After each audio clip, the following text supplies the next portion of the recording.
शैलेंद्र तोमर जी, अलीगढ़ से। जी। राधा राधा राधा वल्लभ श्री हरिवंश महाराज जी, आपके चरणों में कोटि कोटि प्रणाम। महाराज जी, आपके एकांतिक वार्तालाप में अच्छे और बुरे परमाणुओं के बारे में सुना है। गुरुदेव, मैं पुलिस विभाग में कार्यरत हूँ। वहाँ सभी प्रकार के लोगों से मिलना जुलना होता है। वो ऐसी जगह बैठना और खाना पड़ता है जहाँ नहीं बैठना चाहिए। जीवन में कई बार महसूस भी हुआ है कि बुरे परमाणु मुझ पर हावी हो रहे हैं। क्या ये बुरे परमाणु हमारे व्यवहार पर असर डालते हैं? अगर डालते हैं तो बहुत जोर कर डालते हैं। को न कुसंगति पाए नसाई, रहे न नीच मते चतुराई। जो कुसंग के परमाणु हैं वो बहुत विपरीत भाव पैदा कर देते हैं। आपका स्वभाव नहीं है, लेकिन कुसंग का प्रभाव आपसे गलत करवा सकता है, गलत सोच करवा सकता है। हाँ, एक स्थिति होती जहाँ कुसंग का प्रभाव नहीं पड़ता। जो रहीम उत्तम प्रकृति का कर सकत कुसंग, चंदन विष व्यापत नहीं लपटे रहत भुजंग। यदि उत्तम प्रकृति अर्थात भगवत स्मरण परायण है आप, तो देखो लंका में कुसंग ही कुसंग है, पर विभीषण जी के ऊपर कोई फर्क नहीं पड़ा।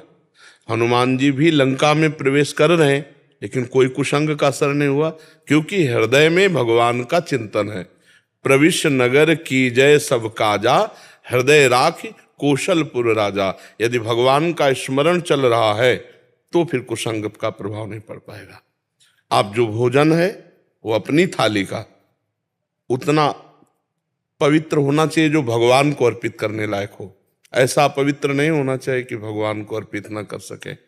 अपनी थाली का, हमारी थाली में आ गया वो हमारे लिए भगवान को अर्पित करने लायक। अब जैसे मांस आदि है, ये भगवान को अर्पित नहीं कर सकते। जो निषिद्ध पदार्थ हो भगवान को अर्पित नहीं किया जाता।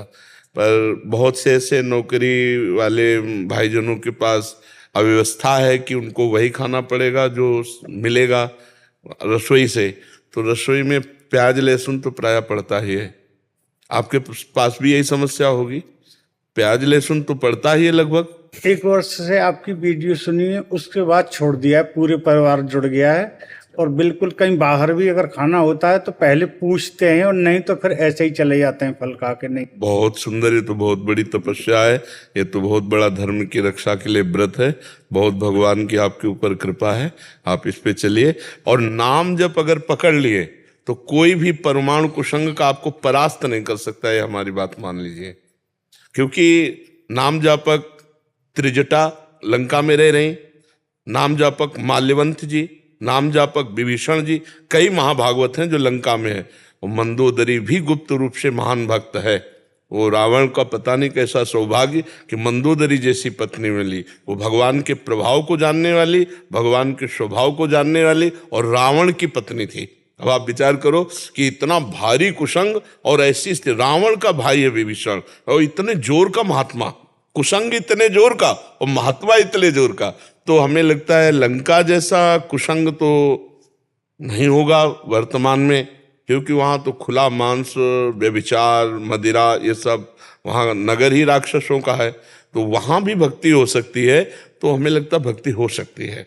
हम अपने आप को भगवान के स्मरण में तन्मय रखते हुए यदि हम किसी भी डिपार्टमेंट में कहीं भी हैं तो हमारी हानि होने वाली नहीं तो कुसंग का प्रभाव पड़ जाता है। कुसंग का प्रभाव बड़े बड़ों पर पड़ जाता है। अगर वो भगवत स्मरण से काटा ना गया तो उसका प्रभाव पड़ जाता है, परमाणुओं का असर होता है। तो जाके संग कुमति मति उपजय करत भजन में भंग, तजोरी मन हरि विमुखन कुसंग। इतने बड़े महात्मा भीष्म जी निर्णय नहीं दे पाए थे जब द्रौपदी का वस्त्र अपहरण हो रहा था और पूछ रही थी चीख करके। तो जब उपदेश कर रहे थे ना सरसैया में पड़े हुए, तो द्रौपदी जी बिहस रही थी। एक होता हंसना और बिहसना होता उपहास करना।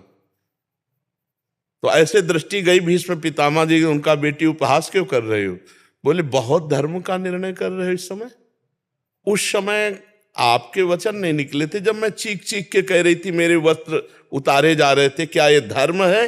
तो उनका बेटी उस समय मेरी बोलने की सामर्थ्य नहीं थी, क्योंकि पापी दुर्योधन का अन्न खाया था, उसके पक्ष में थे। आज 6 महीना बाण में पड़े हो गए, सब नष्ट हो गया। अब बुद्धि शुद्ध, जो प्रश्न करोगे वो उत्तर दे देंगे। बहुत प्रभाव पड़ता है। एक परमहंस जी जंगल में एकांतवास करते थे, कभी किसी नगर से भिक्षा नहीं करते थे, कंदमूल फल जंगल के खाकर भगवत ध्यान में रहते थे। एक दिन राजा शिकार खेलने गया, उसने देखा उनको कंदमूल फल बिनते हुए, तो साष्टांग दंडवत किया, कहा महाराज एक दिन हमारे यहाँ भिक्षा पा लीजिए। उनका नहीं, राज अन्न निषेध किया गया है विरक्तों को। फिर दंडवत महाराज। आखिरकार आप जैसे परमहंस महात्मा यदि गृहस्थों के घर नहीं जाएंगे तो उनका घर पावन कैसे होगा? शास्त्रीय विधान से उन्होंने विनय ठीक किया राजा ने, और वो भी हठ में थे कि राजअन्न नहीं पाना चाहिए, शास्त्रीय विधान है, पर विनय जोर कर गई और महात्मा जी उनके यहाँ भिक्षा पाने गए। बहुत अच्छा। अब राजा के यहाँ तो क्या महल में सब सुंदर सुंदर भोग पकवान पाए। अब भजन में रुचि नहीं, बस राजा का चिंतन, और ये आवे कि कब राजा आवे और निमंत्रण दे। अब वो कंदमूल फल, सूखे फल अच्छे लगेंगे क्या? जहां राजा के यहाँ सुंदर पेय पदार्थ, रस फलों का और खान पान की सब सामग्री। 2-3 दिन में राजा फिर आ गए। महाराज अब कहना नहीं पड़ा, मना नहीं किया, चल दिए। अब वहां महल में प्रसाद पा रहे थे तो देखा रानी के श्रृंगार गृह की तरफ तो एक हार टंगा हुआ था। रानी ही स्वयं परोस रही थी, दासियों का प्रवेश नहीं था, तो परोसने के लिए लाने के लिए गए, वो हार उठाया, झोली में डाल लिया, प्रसाद पाया और जंगल में आ गए। जब रानी श्रृंगार के लिए, तो उन्होंने कहा महाराज हमारी निजी दास दासियों के सिवा यहाँ किसी का प्रवेश नहीं, और वो यहीं रहती हैं तो चोरी वो क्यों करेंगे? आपके महाराज आए, वो चुरा ले गए।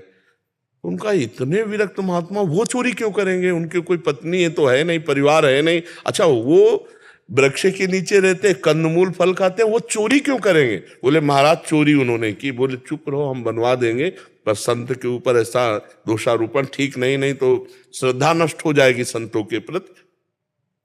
3-4 दिन हुए, झोली उठाई कंदमूल फल के लिए, देखा वजन, उसमें हाथ डाला, हार, ये मैं क्यों चुरा लाया?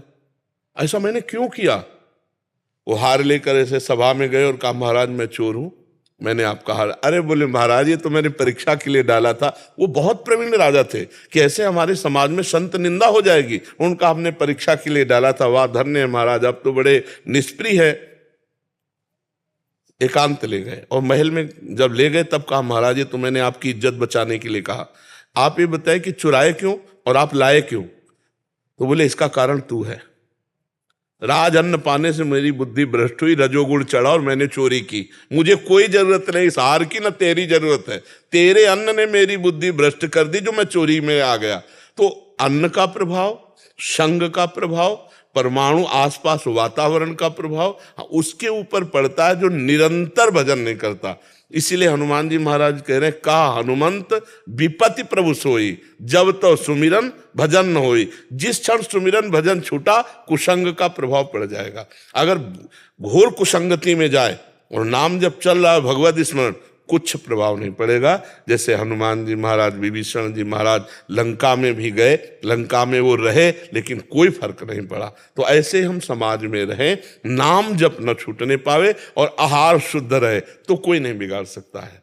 आप निश्चिंत रहिए, बड़ी कृपा आपके ऊपर है कि ऐसे रजोगुणी समाज में रह करके अपराधियों के बीच में भी जाना पड़ेगा और अपराध युक्त जो लोग हैं उनसे भी संभाषण करना पड़ेगा, फिर भी अपनी बुद्धि को भगवान की तरफ चलाना ये बड़ी कृपा का लक्षण है। तो आप छोड़िएगा नहीं किसी स्थिति में, क्योंकि मनुष्य जीवन का परम लक्ष्य है भगवान की प्राप्ति। और जब आप धर्म से चलोगे ना तो हमारे समाज की बहुत अच्छी सेवा कर लोगे आप। हाँ, जब अधर्माचरण से कोई चलता है ना तो सेवा नहीं हो पाती, फिर राष्ट्र सेवा नहीं हो, समाज सेवा नहीं हो पाती, शोषण जरूर हो सकता है। लेकिन यदि हम धर्म से चलें तो समाज का बहुत बड़ा हित कर सकते हैं और वो भगवान की सेवा होगी, उससे भगवान प्रसन्न होंगे। आप चलिए, बहुत आपके ऊपर कृपा है।